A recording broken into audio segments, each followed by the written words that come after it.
Welcome back. Racism and anti-Semitism are reportedly on the rise across NATO nation countries. This, as today the world commemorates Holocaust Memorial Day on the 75th anniversary of the liberation of Auschwitz-Birkenau by the USSR. But amidst a resurgent neoliberal right wing, let alone Holocaust denialism, some are questioning not only the rewriting of history, but the reframing of world political culture. Joining me now from New York is Columbia University's Professor Joseph Massad. Thanks so much for coming on the show, Professor. We heard last week on this show from Trump's lawyer, Alan Dershowitz, denying that conflating Israeli policy with the Holocaust could have catalyzed anti-Semitic tropes. What do you think of the prism through which we are looking at history, let alone today's 75th anniversary of Russia's liberation of Auschwitz?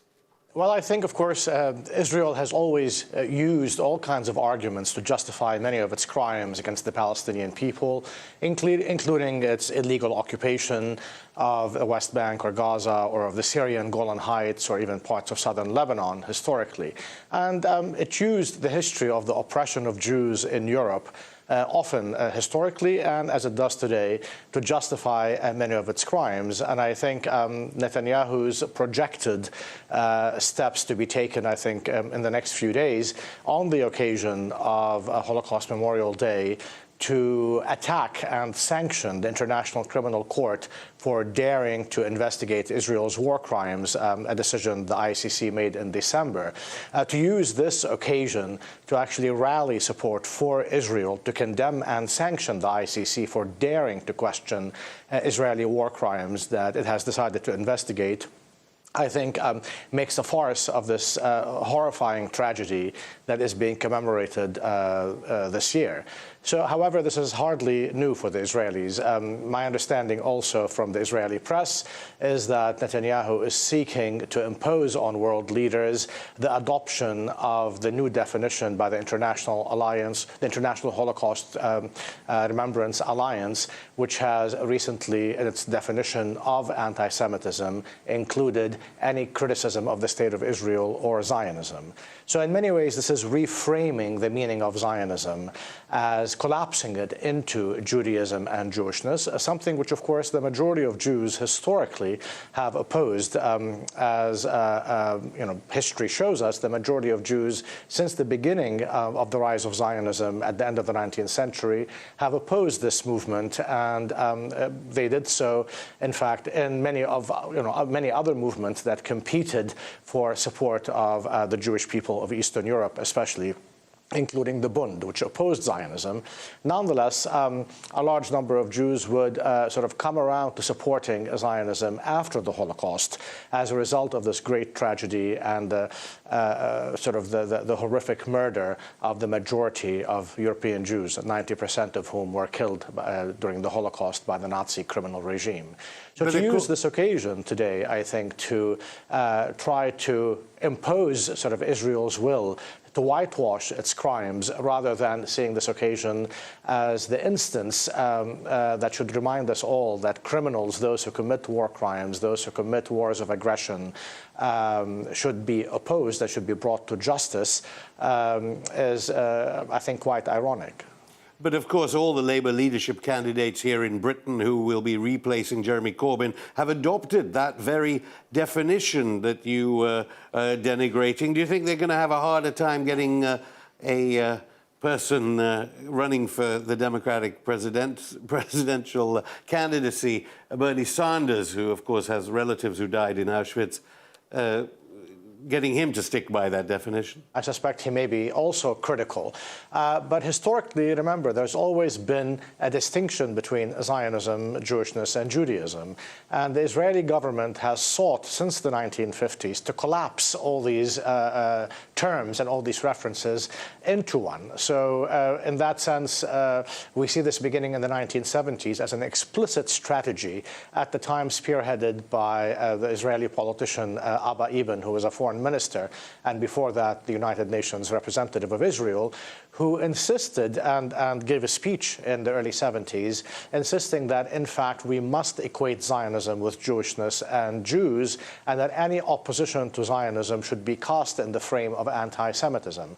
Now, remember, Zionism was looked at by many, Jews especially, from its inception in the 1880s and 90s as, in many ways, fostering anti-Semitism. After all, Zionism shared with anti-Semitism the goal of emptying Europe of its Jews, claiming that, in fact, anti-Semitism is caused by the presence of Jews in Gentile societies, and that the only way to end anti-Semitism, according to the Zionists and the anti-Semites, is to take Jews out of Gentile communities. This is the main reason why Jewish communities and intellectuals, including British Jewish officials, in the 19-teens and 20s, opposed Zionism as fostering anti-Semitism, aiding anti-Semitic arguments that Jews themselves cause anti-Semitism rather than anti-Semites causing anti-Semitism. So we see this continuing today. Every time there's a new anti-Semitic attack on Jews in France or in the US, we see Israeli leaders, including Netanyahu, insisting that French Jews should come to Israel, their homeland, as if France is not their homeland. Were it not that Netanyahu is the Prime Minister of Israel, any other person who would call on French Jews or American Jews to abandon their homelands and go to Israel rather than face up and fight back against anti-Semites, such a person would be called explicitly anti-Semitic. However, Netanyahu gets away with this scot-free. Well, we invite the Israeli ambassador to London, Mark Regev, on the program to no doubt refute what you just claimed there. But if Israel is exceptional, certainly vis-à-vis UN Security Council resolutions, you've been writing of exceptionalism as regards the Trump regime, saying it began quite some time ago, even looking back to recalling Obama and Clinton speaking. I think it was Clinton who spoke of the United States as being the oldest democracy in the world.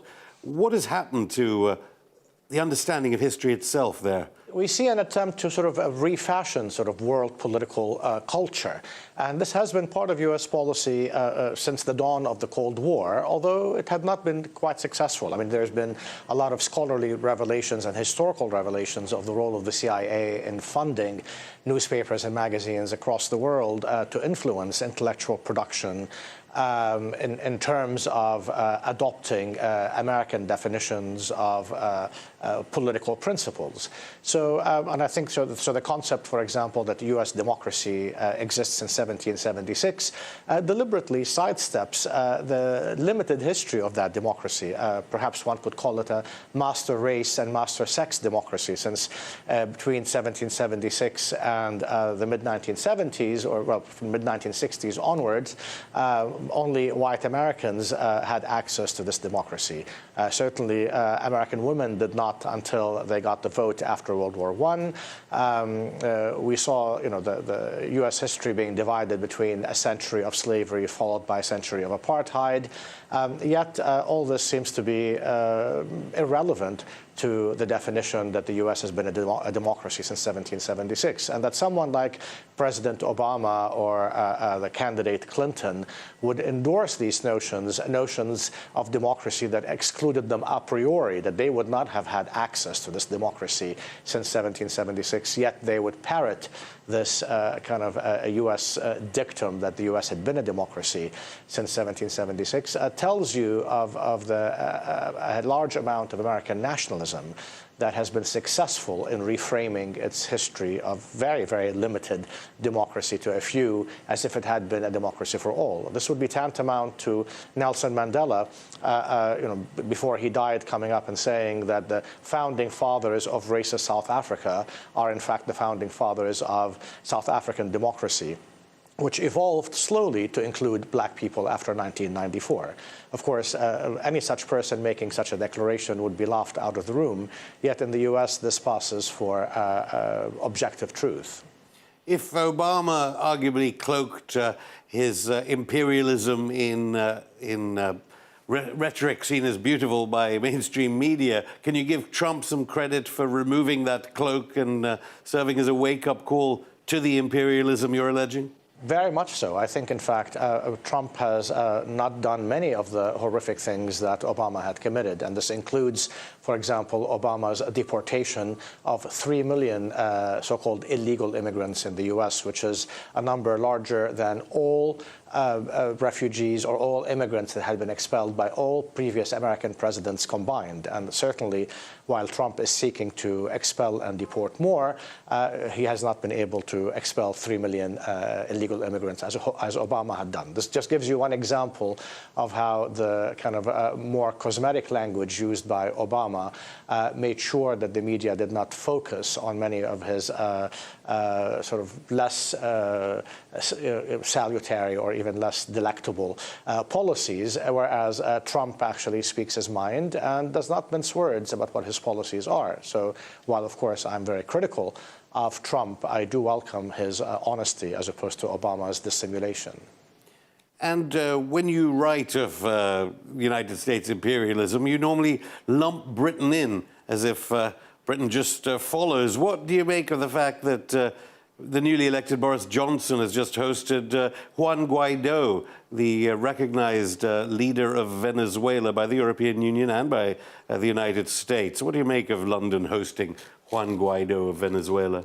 Well, it's just, of course, following in the footsteps of U.S. imperial policy. I think the British, since World War II, have increasingly, and especially since the late 1950s, begun to follow American policy very, very closely. They're kind of, I guess, second lieutenants in this sort of foreign policy game, which in many ways accepts American imperial hubris around the world and endorses these policies, as does the European Union. So the fact that an unelected, virtually unknown opposition, I dare not even call him a leader, but opposition figure in Venezuela has been elevated to legitimacy as the president or the leader of Venezuela, while the elected leaders who are there running the country are considered illegitimate, gives you an idea of how vocabulary, how principles, how concepts of legitimacy have been reframed to accord with U.S. imperial policy.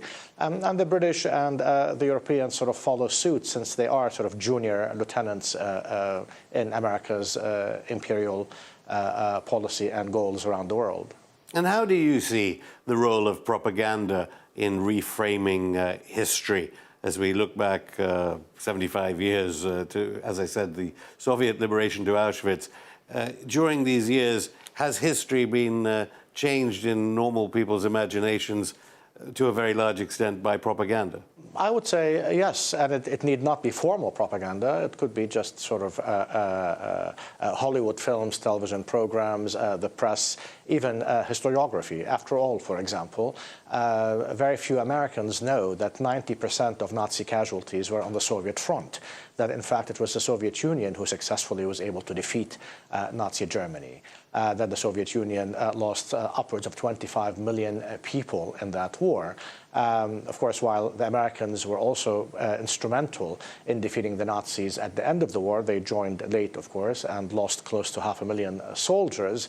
Nonetheless, the majority of the credit for defeating the Nazis, should go and has gone historically to the Soviet Union. Yet, due to U.S. propaganda, especially during the Cold War, most people, of course, think the U.S. single-handedly defeated the Nazis and was responsible for that defeat. So that gives you just an idea that in stark opposition to the reality of the situation at the end of World War II, we have an account that propaganda pushes forward that is completely different and that distorts the truth of what had actually happened. Okay, but this, of course, but applies to many other principles and policies. well, maybe some of the arguable Russophobia is because, of course, many in your country believe it was the Russians that got Trump elected, of course. That's, I think, many in the Democratic Party who did not accept the defeat of Mrs. Clinton and want to attribute it to some foreign intervention. My understanding is that they have not been able to unearth any credible evidence as to Russian responsibility in affecting the outcome of the elections. But I can assure you also many of the supporters of Trump do not buy this. So it's also a partisan kind of argument. Professor Joseph Massad, thank you. Thank you.